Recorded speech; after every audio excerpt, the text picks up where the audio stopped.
श्रीगुरुभ्यो नमः। वक्रतुण्डमहाकाय सूर्यकोटिसमप्रभ निर्विघ्नं कुरु मे देव सर्वकार्येषु सर्वदा। गुरुर्ब्रह्मा गुरुर्विष्णु गुरुर्देवो महेश्वर गुरुः साक्षात् परब्रह्म तस्मै श्रीगुरवे नमः। गुरवे सर्वलोकानां विशेषे प्रोगणानिधे सर्वविद्यानां श्रीदक्षिणामूर्तये नमः। मूकं करोति वाचालं पङ्गं लङ्घयते गिरिं यत्कृपातमहं वन्दे परमानन्दमाधवं। व्यासाय विष्णुरूपाय व्यासरूपाय विष्णवे नमो वै ब्रह्मदेवासिष्ठाय नमो नमः। शङ्कारूपेण मच्चित्तं मङ्गीकरोऽध्य किङ्करीस्वसामाय शङ्कराचार्यमाश्रये। नारायणं नमस्कृत्य नरं चैव नरोत्तमं देवीं सरस्वतीं व्यासं ततो जयमुदीरयेत्। पार्थाय प्रतिबोधितां भगवता नारायणेन स्वयं व्यासेन कृतं पुराणमनिनं मध्ये महाभारतम् अद्वैतामृतवर्षिणीं भगवतीमष्टादशाध्यायिनीं अम्ब त्वामृतं ददामि भगवद्गीते भवेद्वेषिणीं। नारायणपरो व्यक्ता दण्डमव्यक्तसम्भुवम् अण्डस्यान्तस्तु मे लोका सप्तद्वीपा च मेदिनी। अवतीर्णश्च कालट्यां केदारेऽन्तर्हितश्चयः चतुष्पीठप्रतिष्ठातः जयदाच्छङ्करो गुरुः शङ्खारूपेण मच्चित्तं मङ्गीकरोऽध्य किङ्करीयसदामाय शङ्कराचार्यमाश्रये।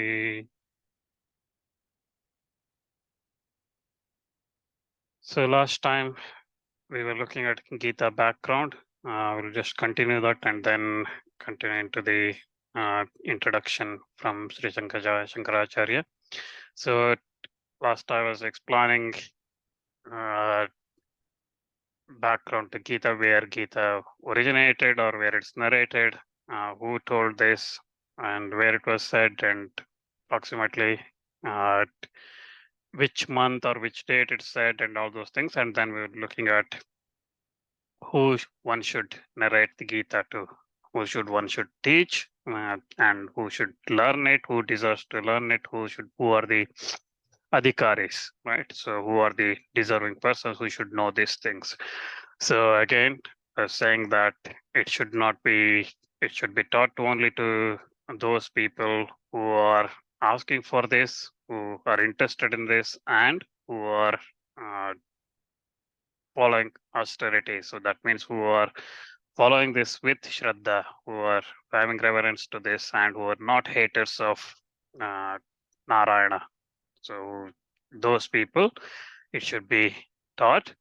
And also, adhikaris are those who are looking for that Paramananda, that's Sukha, who are looking for that Sukha, that is understanding of Atma Jnana, and who should have some understanding of the evils of the samsara, the attachment, and understanding that this body is temporary and there is Paramatma, who have that understanding, who have senses under control, and also one who has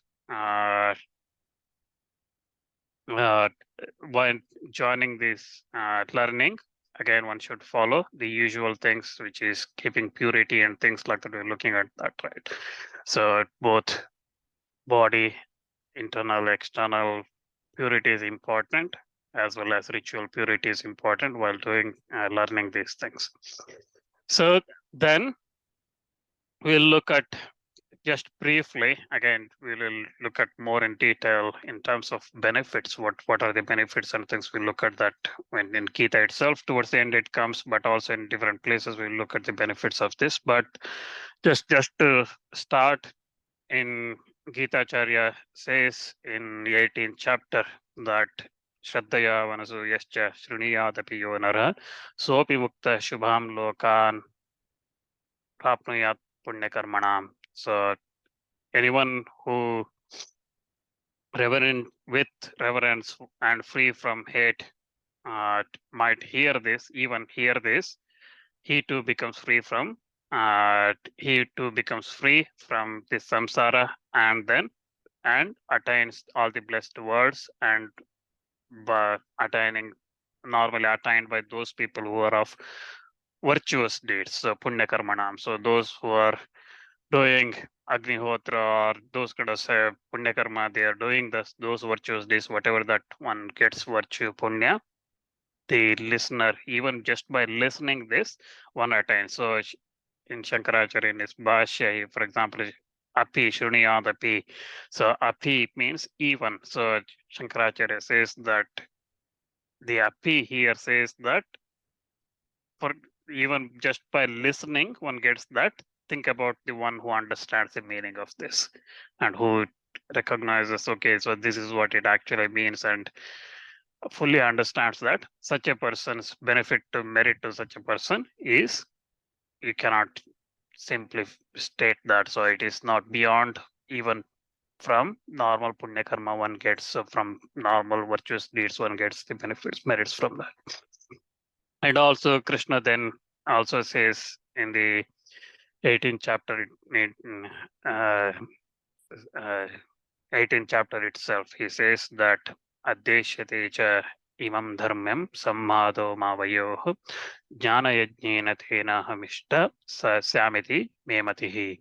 So the one who studies the sacred things, conversation between us, uh, which is uh, meritorious, which is virtuous, and he shall be adored through the sacrifices in the form of knowledge. So that jnana yajnena. So he gets that jnana.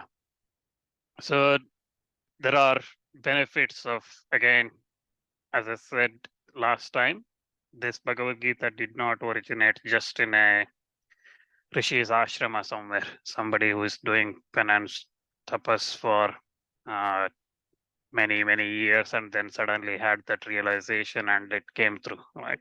It came through in a battlefield when everything was prepared for that battle. Somebody could completely forgot their duty, what one should do. That's why this, listening to Bhagavad Gita, it tells us what is our duty. What is the way to attain that Paramatma? What is the way to means to realization? Okay, so what is that?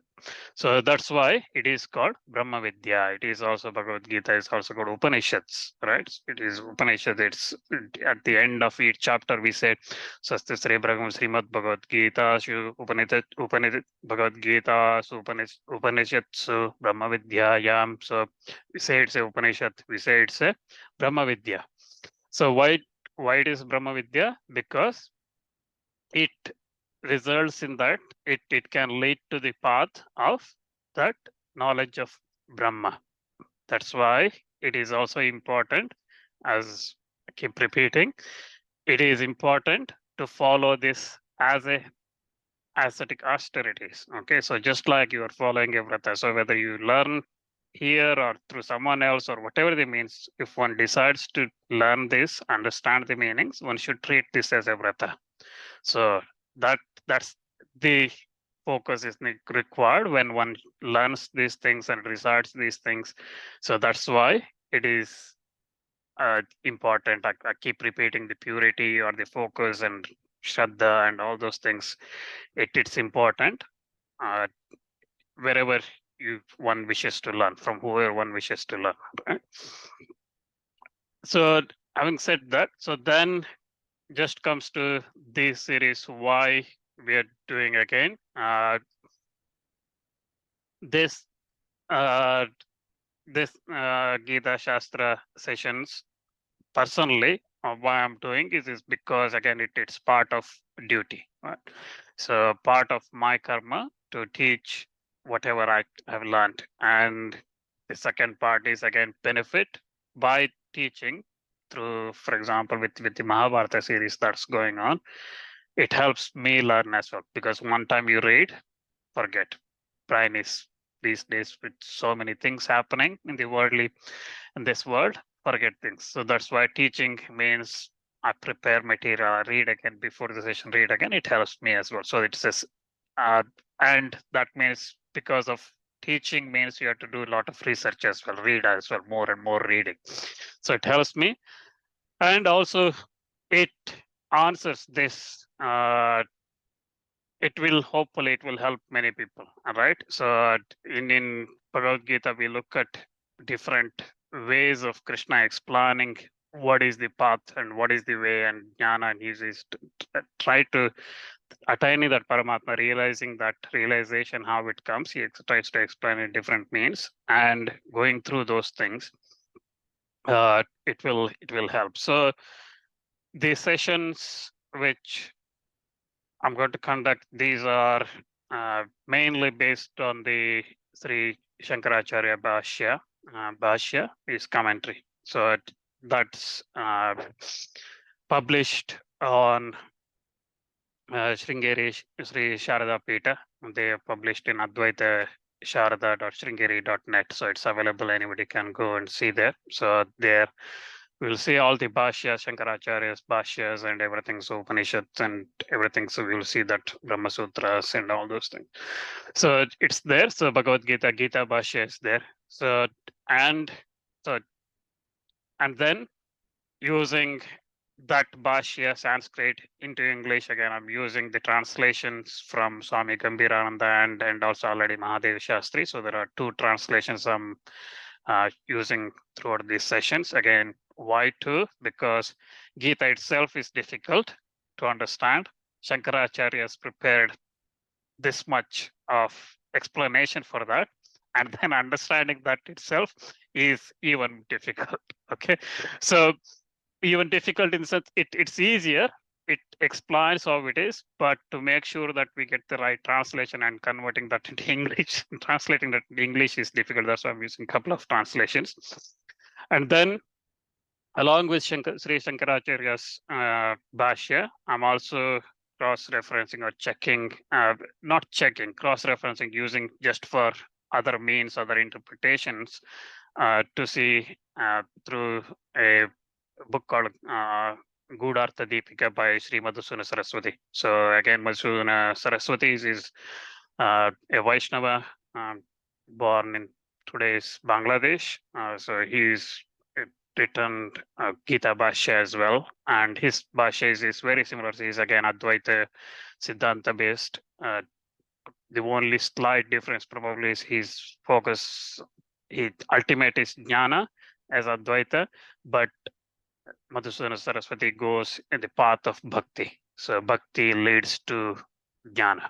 So and using him as well, his writing called Gūdārtha Deepika, and then also I'm referring to Vidwan Sri Ganesh, but probably his Pravachana Malika on Bhagavad Gita. So these are my references. So I might mainly, I will quote in this series Sri Shankaracharya's Bhashya, but I will also probably in some places pick how Madhusūdana Saraswati has interpreted, or Sri Ganesh Bhatt has said, or those things I will pick up as well in some places. I'll call out those things. Now, going to next thing, just on the that's the background to this series, which I covered. What is Gita, where it's originated, who can, who can't, and who teach. Briefly on the benefits and where the sources are coming. So next is just on the Dhyana shloka. So there are multiple Dhyana shlokas we looked at. So again, if you look at Gita, Bhagavad Gita, Dhyana today, you'll get a lot of Vishnu related, Krishna related shlokas that come out. Sri Shankaracharya, in his Bhashya, he used this shloka. Narayana Paro Vyakta Dandama Vyakta Sambhavam Andasyantastu Me Loka Saptadvitacha Medini. So literal meaning of this shloka is Narayana is beyond Avyakta, and from that Avyakta, the samsarika egg, this world is born, and from that egg, all these worlds, including Earth, with its 7 dvipas, has formed. So that's the literal meaning. Now, just going to a little bit more into detail of what that actually means. So this shloka is a Puranic one. So it comes in the Puranas, and where Narayana is described as Antaryami. So that means he's the inner guide. He's the regulator of all the Atmas, and that's why it's quoted by Sri Shankara Bhagavad. In order to begin his Bhashya in a traditional orthodox fashion, with contemplation of his favorite Devata, Ishta Devata, okay, which is Narayana. So Shankaracharya here, through this shloka at the beginning of his work of Gita Bhashya, preparing commentary on Bhagavad Gita, he praised Narayana, using this with the view to show that, and also this shloka also shows that Shankaracharya is saying that this Gita is not just any other set of shlokas, but it is the summary of the Puranas, it is the summary of the Itihasas. It is, and Gita, all these three Purana, Itihasa, Gita, all these are one and the same. They all teach only one thing, and that's the Atma Jnana is the superior one. So again, Narayana himself is the creator, and as we have seen in Mahabharata stories in Vanaparva, Markandeya, Rishi Markandeya explains, right?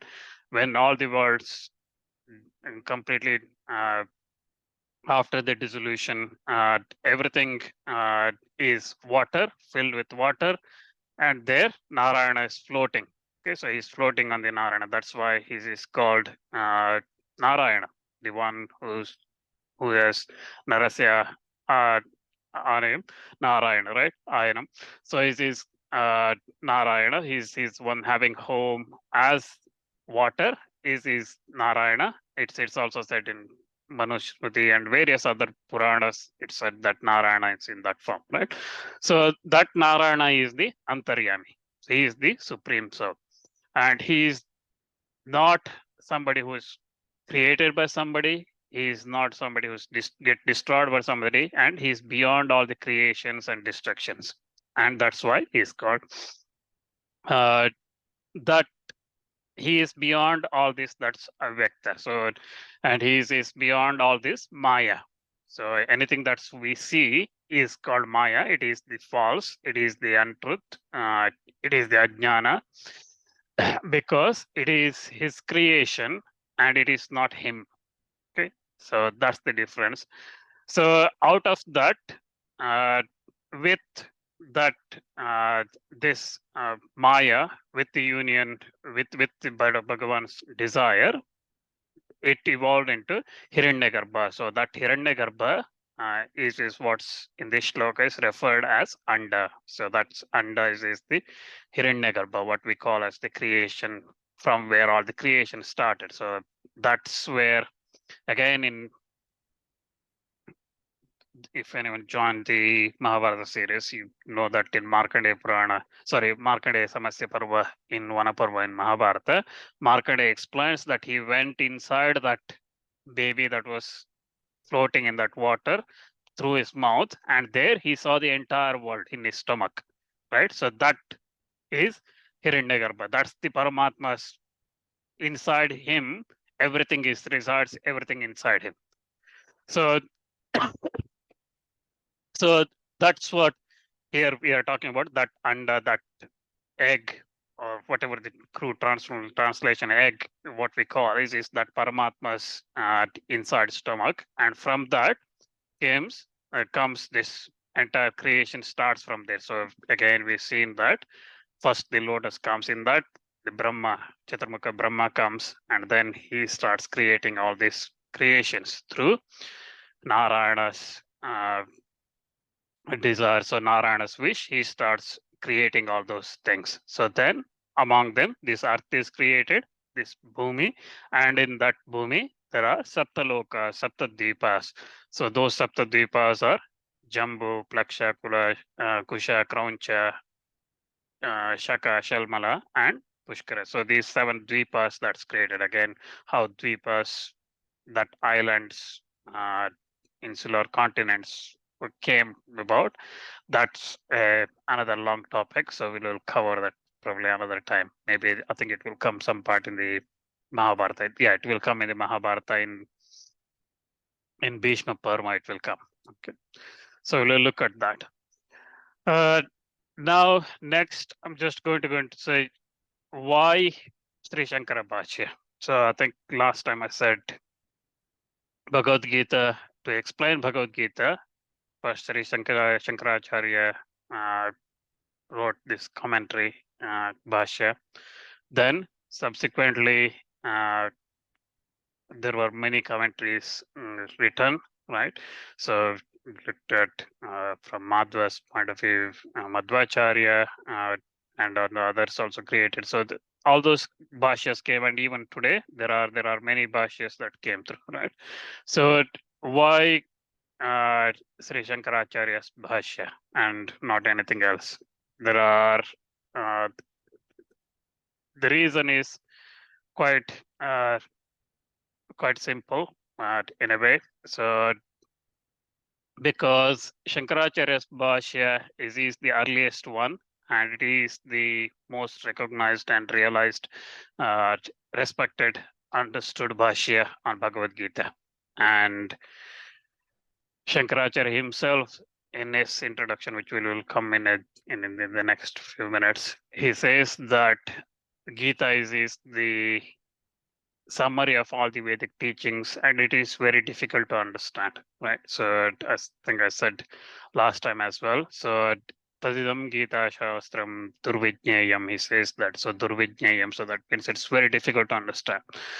And Shankaracharya himself acknowledges that this Gita has been reviewed by word, sentence by sentence, shloka by shloka, many people, many commentators, and still I find it very difficult for the common people, okay, to understand this, because these all teachings are diverse and contradictory. They contradict, because even if you look at Bhagavad Gita, at the beginning, Krishna starts talking about Sankhya Yoga. So Sankhya Yoga is about jnana. Okay. Then he talks about karma, do your duty. Okay. Then when Arjuna asks karma or jnana, what is this? Then he says that, I think in third chapter he says, Lokesmin dvida nishta pura prokta mayanaka jnana yogena sankhyanam karma yogena yoginam. So he says that there is jnana yoga for those who follow jnana yoga, for them sankhya. For those who follow karma, for them karma. So karma yoga, jnana yoga. So there is two things in there. Then Arjuna asks which one is good. He says that jnana yoga is karma yoga is shrestha, right? Nishreyasa sannyasam karma yogascha nishreyasa karavabhu tayostu karma sannyasat karma yogena vishishyate. So he says that in the fifth chapter, he says that karma yoga is superior.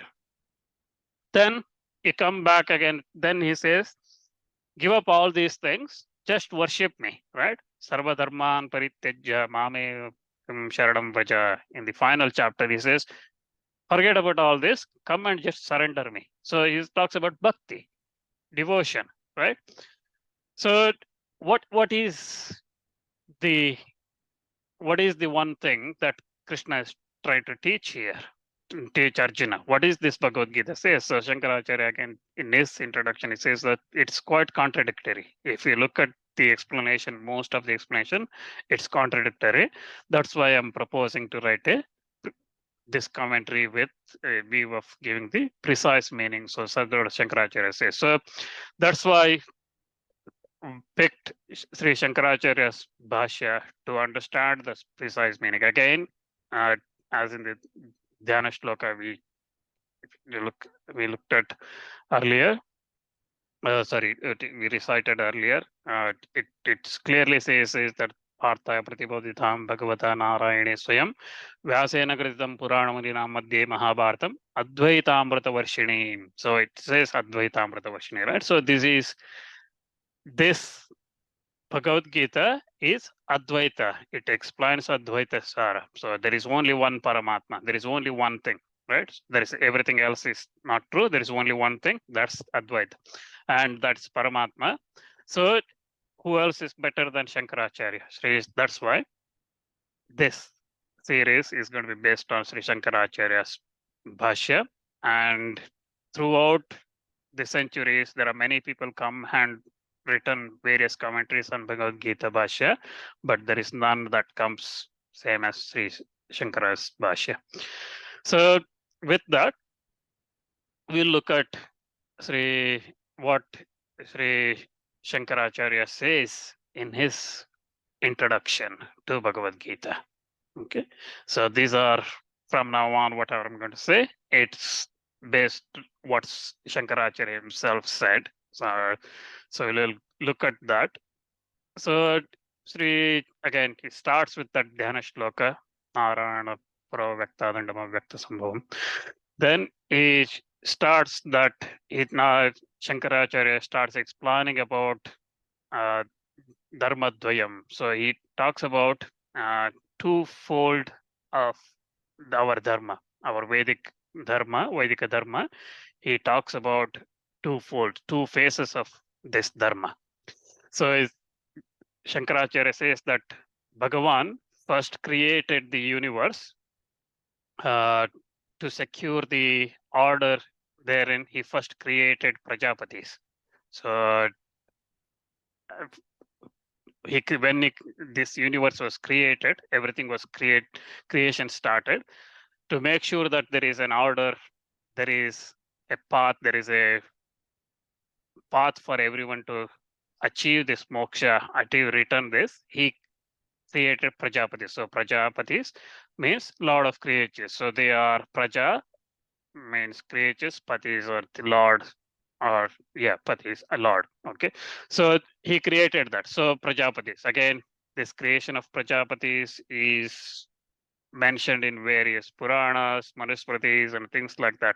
So who are those Prajapatis? Again, in Mahabharata Adi Parva also we come across, right? So Marichi, Atri, Angirasa, Pulastya, Pulala, Kratu, Prachetas, Daksha, Vasishta, Bhrigu, Narada, all this he created. Okay, so they all born of Brahma. So there are 10 mentioned in Manusmriti, similar numbers in Mahabharata and other places. The names and orders are sometimes slightly vary, but it's the reasonably that's same. So Shankaracharya says that Bhagavan created these Prajapatis, such as Marichi and others, and he caused them to adopt Pravritti Dharma. So Pravritti Dharma is the Dharma or the of karma. So following the duties, religion of works, religion of action. So he asked these Prajapatis to follow that dharma. So that means what is karma here? So living in this world, doing all the duties one that's assigned to one, and doing all those duties and living by that duties. So all these Marichi, Atri, Angirasa, Pulastya, everyone, they followed Pravritti Dharma. That Paramatma, Bhagavan, then created others such as Sanaka, Sanandana, all this, okay, and asked them to made them to adopt Nivritti Dharma. So that means the religion of renunciation. So those are characterized by knowledge and indifference to worldly objects. So they are not attached to any of these samsarika, this laukika, these worldly objects. Okay, so they are focused on the knowledge and they are following the dharma called nivritti dharma. So that means renunciation. So Sanaka, Sanandana, again, we look in Mahabharata, Adi Parva, all these names, right? So Brahma's creation, when we looked at that, Sanaka, Sanandana, Sanatana, Sanat Kumara, Anuruddha, Sanat Sujata, Kapila, Ribu, all these, they were without desire, passion. They were purely focusing on that holy wisdom. They are undesirous of having children and things like that. So these were again, they were generally called Kumaras, right? So because they were ever pure and innocent, right? So their common name there for these boys or rishis is Kumaras, Sanaka, Sanandana, Sanatana, Sanasujata, all these. So they were following Nivritti Dharma. So that means Paramatma, when he created this world, he created with the view of two paths, dharmic paths. So dharma, religious paths, he created with two paths. One is pravritti dharma, followed by the Prajapatis. Another one, nivritti dharma, followed by Sanaka, Sanandana, and others. Right. So first one follows the action, second one follows the knowledge and renunciation. Renunciation with knowledge and attainment of the knowledge.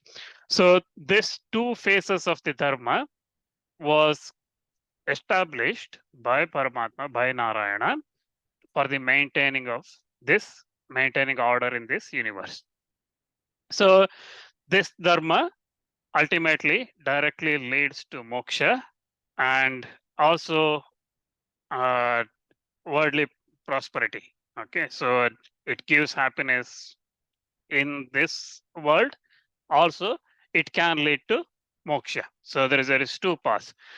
So this has been practiced for long period. So Shankaracharya used the word here called dirghena kalena. So that means it's very long time, and some translators use this as a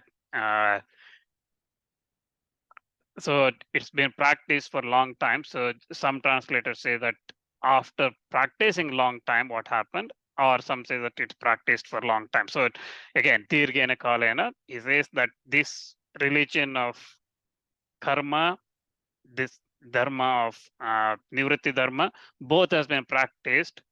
Again, if you follow pravritti dharma, that is the religion of karma, it results in worldly prosperity, but also if followed in certain way, it can lead to moksha, right? And on the other hand, nivritti dharma is renunciation, and that directly leads to knowledge and then moksha. So he says that they after long time, dirghena kalena, that means after practicing this dharma for many, many yugas, krita, treta, dwapara, like that, towards the end of dwapara, it has been practiced by everybody and all the religious orders. So again, all the varna ashrama, he uses the word varna ashrama. So varna ashrama. So there are brahmana, kshatriya, vaishya, shudra. From all this, it has been practiced for many, many long periods. So after practicing that, then why? What happened? So then Shankaracharya explains about Paramatma taking avatara. He is coming his own avatara. Okay. So why that happened? Because when lust started increasing among the monks, among the rishis and sannyasis and others, so this dharma was overpowered by irreligion, adharma. It was overpowered by adharma, and it caused of the discrimination that was there, that is the good and bad, and the all the things, all those things started destroying. The dharma started diminishing. The adharma started advancing. Okay, so that's when the Paramatma Narayana Adikarta, as Shankaracharya calls him here, Adikarta, Vishnu himself, Narayana, he wishing to maintain this order in this earth, in this world, he incarnated.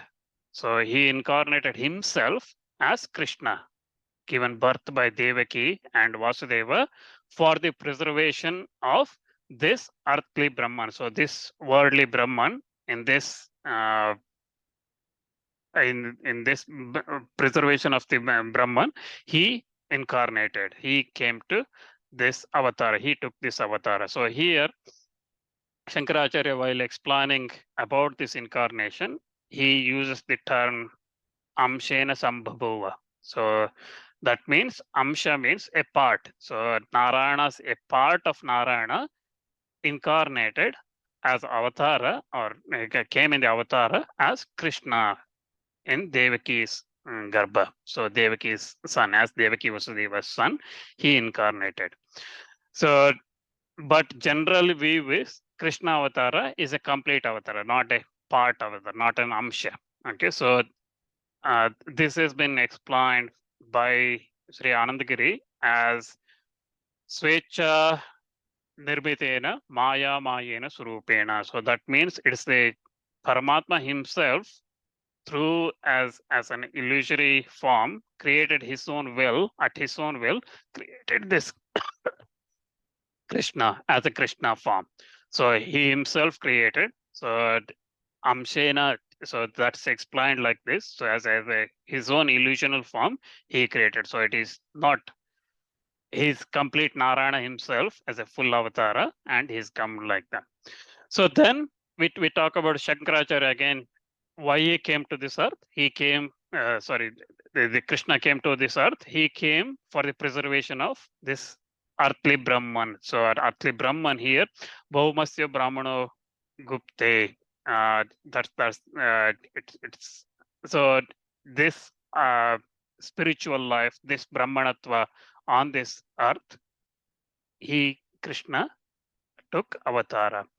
So again, earthly Brahman, Nilakanta Shastri, for example, explains as the Vedas, Brahmanas, and yajna, sacrifices, and things like that.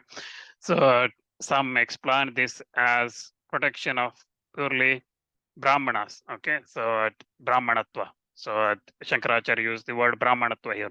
Bhumasya Brahmano Brahmanatvasya Rakshanartha. So he is Rakshanartham. So Krishna was born in Devaki Vasudeva. So Bhumasya Brahmano Brahmanatvasya Rakshanartham.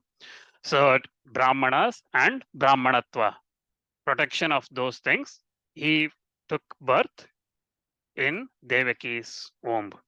So again, so as I said earlier, Gita itself is difficult, and then there is Shankaracharya's Bhashya explaining this. But even in Bhashya, there are interpretation of what Shankaracharya is recommend here. For example, Brahmanatva, okay, Brahmanasya, Brahmanasya Rakshanam. So that some interpret that as Brahmanas and Vedas and others, but some say that it is purely Brahmanas to protect, restore the order of that Brahmanas.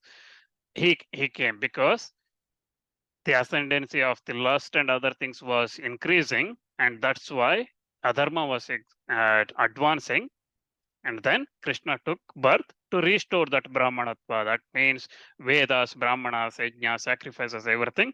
To restore that, he came to earth. So then, when he came, so what again, Shankaracharya explains this Bhamasya Brahmano, Brahmana Twasya Rakshanartha. So he explains that it came because of that. Okay, Krishna took avatara because of preservation of that Brahmanatva. And then for this, because it was by the preservation of these things, Vaidika Dharma could be preserved, right? So by preserving that Brahmanatva, only this Vaidika Dharma, whether it is Pravritti Dharma or Nivritti Dharma, you can only preserve if there are Brahmanas, there is Vedas, there are sacrifices, there is all these things. If that's happening, then only it can happen. So, for example, Kshatriyas and others, they require Brahmanas to perform all the sacred rites and study of the scriptures and all the other things. That's why it's important that this Brahmanatva is preserved. So what Shankaracharya explains next, we shall look at that next time. This introduction